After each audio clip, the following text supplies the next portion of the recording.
বিশেষ করে শেখ হাসিনা পলায়ন করার পর থেকে বাংলাদেশের মানুষের মনোজগতে যে নতুন ভাবনা, যে নতুন আকাঙ্ক্ষা, যে নতুন প্রত্যাশার সৃষ্টি হয়েছে, সেটার পূরণে আমরা যুগপৎ আন্দোলনে যারা একসাথে কাজ করেছি, আন্দোলন করেছি, শেখ হাসিনাকে বিদায় করার জন্য অনেক ত্যাগ তিতিক্ষা করেছি, সবাই মিলে আমাদের আগামীর বাংলাদেশের স্বপ্ন বাস্তবায়নে আমাদের করণীয় কি, আমরা একসাথে কি কাজ করতে পারি যুগপৎ আন্দোলনের অংশ হিসাবে।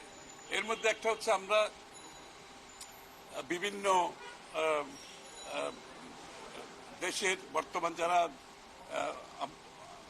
ইন্টেরিয়াম সরকার আছে, ইন্টেরিয়াম গভর্নমেন্ট আছে, তাদের সাথে যেহেতু ইন্টেরিয়াম গভর্নমেন্টটা হচ্ছে বাংলাদেশের মানুষের অনেক মানুষের জীবনে রক্তের বিনিময়ে যে পরিবর্তন এসেছে, এই সরকারের উপর জনগণের আস্থা এবং আমাদের সকলের আস্থা আছে।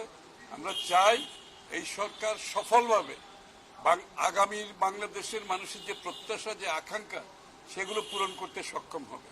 এই জন্য ইন্টেরিয়াম সরকারকে আমরা সার্বিক সহযোগিতা দিয়ে যাচ্ছি এবং দিয়ে যাব। এবং যতগুলো রাষ্ট্র সংস্কার, রাষ্ট্র মেরামতের বিষয় আছে, যেগুলো করার মাধ্যমে আমরা দেশের প্রাতিষ্ঠানিকভাবে যে ধ্বংস করা হয়েছে বিগত দিনে, এগুলোকে সঠিক জায়গায় কিভাবে নিয়ে আসা যায় এবং আমাদের যে কি রিকমেন্ডেশন, সেটা আমরা আজকে আলোচনা করেছি। বিশেষ করে 31 দফা, এই আমাদের যে 31 দফা সংস্কার, রাষ্ট্র মেরামতের যে বিষয়টা আমরা সবাই মিলে আলোচনা করেছি এবং এই 31 দফা বাস্তবায়নে আমাদের যে 1 বছর আগে কিন্তু আমরা এই রাষ্ট্র সংস্কারের মেরামতের বিষয়টা 1 বছর আগে দিয়েছি, কিন্তু 13 জুলাই গত বছরে দিয়েছি, 1 বছর আগে দিয়েছি। এটা নতুন কিছু না। রাষ্ট্র সংস্কার মেরামতের বিষয়টা আমরা কিন্তু নতুনভাবে বলছি না, আমরা 1 বছর আগে বলেছি, জাতির সামনে তুলে ধরেছি। এখানে রাষ্ট্রের যত ধরনের সংস্কারের প্রয়োজন আমরা 6 মাস ধরে কাজ করে দেশের বিভিন্ন স্তরের মানুষের সাথে আলাপ আলোচনা করে, সিভিল সোসাইটির সাথে আলোচনা করে, সবার সাথে আলোচনা করে 31 দফা প্রণয়ন করা হয়েছে। সবচেয়ে বড় কথা হচ্ছে আমাদের যুগপৎ আন্দোলনে যারা আছে, বিরোধী দলে যারা আছে, সবাই মিলে 31 দফা প্রণয়ন করা হয়েছে। এটা বিএনপির একার নয়, আমরা সবাই মিলে 31 দফা প্রণয়ন করেছি। ইনশাআল্লাহ আমরা এটা আগামী দিনে বাস্তবায়ন করব এবং এটা বাস্তবায়নের জন্য যেভাবে আমরা এটার প্রস্তুতির সময় আমরা একসাথে কাজ করেছি, আন্দোলনে কাজ করেছি, আগামী দিনে দেশে যখন নির্বাচনী প্রক্রিয়া শুরু হবে সেখানেও আমাদের এই বিষয়টি থাকবে এবং নির্বাচনের পরবর্তীতে তারেক রহমান সাহেব যে জাতীয় সরকারের ঘোষণা করেছেন, সেই জাতীয় সরকারে এই 31 দফা বাস্তবায়নের জন্য সম্মিলিতভাবে আমরা কাজ করব এবং জাতীয় সরকার সেটা বাস্তবায়ন করবে আগামী দিনে।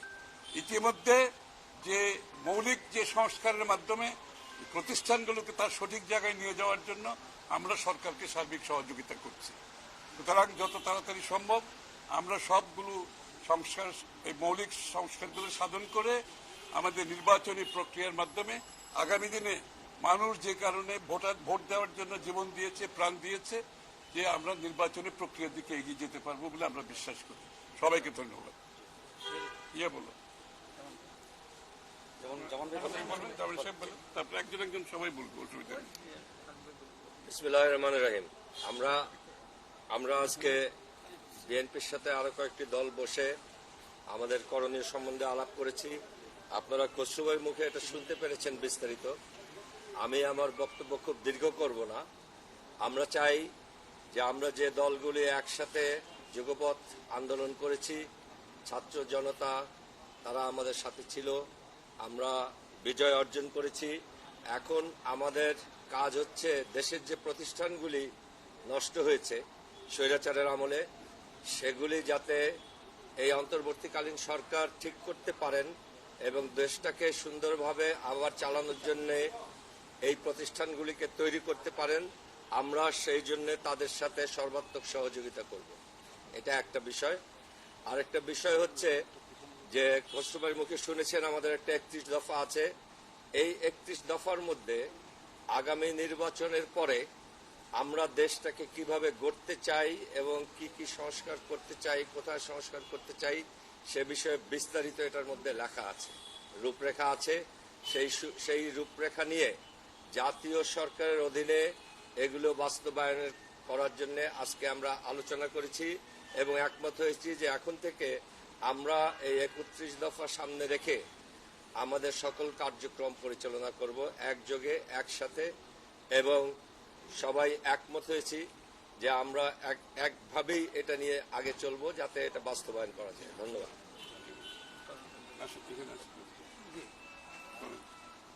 দেশবাসীকে গণতান্ত্রিক বাম ঐক্যের পক্ষ থেকে ধন্যবাদ জানাই। আমরা দীর্ঘ রাজপথে যে যুগপথ আন্দোলন করেছিলাম, সেই আন্দোলনের যে আমাদের অঙ্গীকার ছিল এই স্বৈরাচার ফ্যাসিস্টকে পতন না ঘটিয়ে আমরা ঘরে ফিরব না। আমরা সে বিজয় ইতিমধ্যে অর্জন করেছি। এটা আমাদের প্রাথমিক বিজয়। এই বিজয়ের পর যে অন্তর্বর্তীকালীন সরকার এসেছে সেটা এই বিজয়ের ফসল। এই অন্তর্বর্তীকালীন সরকার যে সংস্কারটুকু করবে, একটি নির্বাচন যে একটা রোডম্যাপ, এটা বাস্তবায়ন করে নির্বাচিত জনপ্রতিনিধিদের কাছে ক্ষমতা হস্তান্তর করাই এই ইন্টেরিয়র গভর্নমেন্টের কাজ।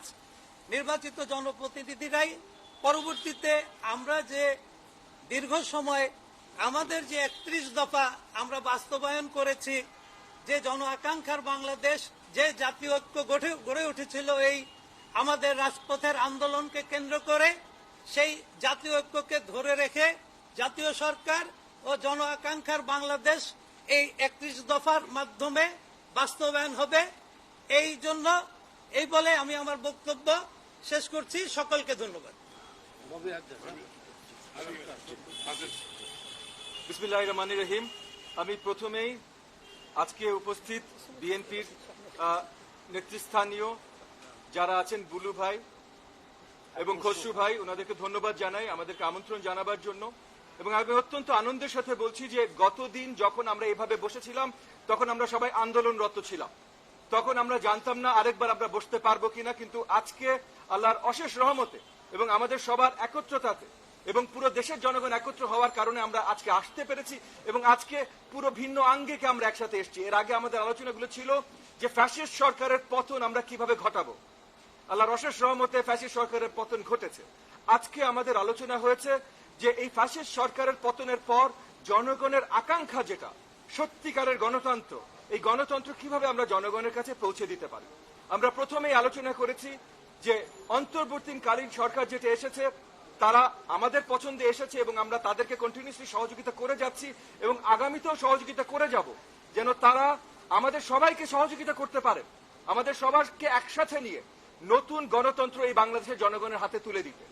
এবং নতুন গণতন্ত্র তুলে দেবার জন্য এই যে গত 1.5 বছর আমরা যে এক দফা আন্দোলনে ছিলাম, এর ভিতরে আমরা অনেকগুলো কাজ করেছি একসাথে, যেখানে বিএনপি উনারা আমাদেরকে সহযোগিতা করেছেন, আমাদের কাছ থেকে শুনেছেন এবং আমরা একত্রিত হয়ে ফ্যাসিস্ট সরকারের পতনের পর কি করতে পারি সেই জিনিসগুলো আমরা লিপিবদ্ধ করেছি, যেটা গত বছর জুলাইয়ের 13 মাসে 13 জুলাইয়ের 13 তারিখে উনারা লিপিবদ্ধ করে গত বছর সবার কাছে, জনগণের কাছে পৌঁছে দেন। এবং তখন থেকেই কিন্তু এই জিনিসটা যেহেতু আমরা সবাই মিলে একসাথে আলোচনা করে তৈরি করেছি, তখন থেকে কিন্তু আমরা অঙ্গীকারবদ্ধ যে বাংলাদেশে যখনই গণতন্ত্র ফিরে আসবে আমরা সবাই মিলে এগুলোর জন্যই কাজ করব। সো আমরা চাই যতগুলো এই যে 31 দফা যতগুলো সংস্কার আছে, বাংলাদেশের গণতন্ত্রের জন্য এই সংস্কারগুলো প্রয়োজন, এগুলো আমরা বাস্তবায়ন করব। এর সাথে যদি নতুন কোন সংস্কারের প্রয়োজন হয় তাহলে একইভাবে আমরা সেখানে লিপিবদ্ধ করে আমরা একই সাথে সেটার জন্য কাজ করব। বিএনপির এই যে খসরু ভাই, বুলু ভাই, ওনারা আজকে কথা বলেছেন এবং বিএনপির মাননীয় অ্যাক্টিং চেয়ারপারসন জনাব তারেক রহমান সাহেব বলেছেন যে আগামীর বাংলাদেশ তৈরি করতে হলে আমাদের সবাইকে একত্রিত হয়ে তৈরি করতে হবে। এইটাই আসলে আমাদের প্রাইমারি বিশ্বাস, যে আগামীর বাংলাদেশ তৈরি করতে হলে সবাইকে ঐক্যবদ্ধ থাকতে হবে। এই মুহূর্তে ঐক্যবদ্ধভাবে যেমন অন্তর্বর্তীকালীন সরকারকে সহযোগিতা করতে হবে, ঠিক একইভাবে আগামী নির্বাচন যখন আসবে, নির্বাচনের সময় এবং নির্বাচনের পরে ঐক্যবদ্ধ হয়ে বাংলাদেশের গণতন্ত্র আনতে হবে। তো আমি আবার আমার শেষ করার আগে ধন্যবাদ জানাতে চাই বিএনপিকে, বিএনপির অ্যাক্টিং মাননীয় চেয়ারপারসন জনাব তারেক রহমানকে, আজকে উপস্থিত খসরু ভাই এবং বুলু ভাইকে। Thank you very much.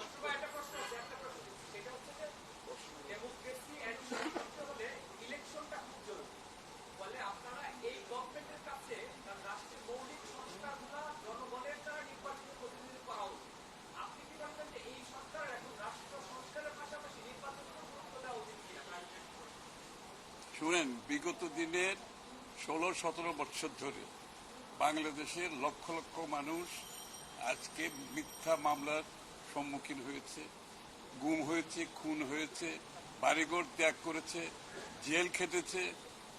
এমন কোন কর্মী নেতাকর্মী নাই যারা এই নির্যাতনের শিকার হয় নাই।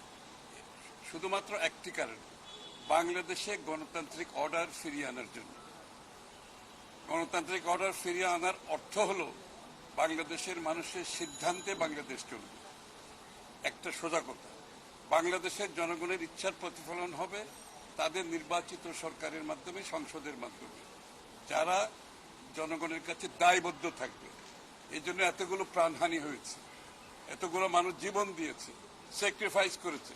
সুতরাং গণতান্ত্রিক অর্ডার ফিরিয়ে আনা যত তাড়াতাড়ি সম্ভব গণতান্ত্রিক অর্ডার ফিরিয়ে আনা যাবে, তত বেশি মঙ্গল হবে বাংলাদেশের জন্য। Thank you.